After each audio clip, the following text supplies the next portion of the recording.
a very strong woman. At meron pong kasabihan, the strongest wings are those who fly alone. Ang ganda po, no? Mga pinakamalakas na pakpak, mga pinakamatayog lumipad ay yung mga mag-isa. When you are alone, God knows that you can do it. Bakit pinapabayaan ka ng Diyos sa mag-isa? Kasi alam niya kaya mo. Kasi alam niya malakas ka. Kasi alam niya ikaw lang sa iyong kakayahan magtatagumpay ka. Huwag kang mag-alala. Kahit na nahihirapan ka, nasasaktan ka, napapagod ka sa buhay, kung mag-isa ka, isang mabuting balita yan. Hindi ka papabayaan na mag-isa ng Diyos kung hindi naniniwala ang Diyos sa iyong kakayahan.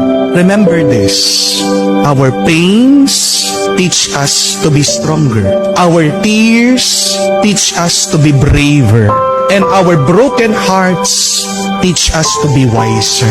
Kung mag-isa ka, dumadaan sa mga pagsubok at problemang ito, ikaw ay tinutulungan lang ng Diyos maging mas malakas, maging mas matatag, at maging mas mataling.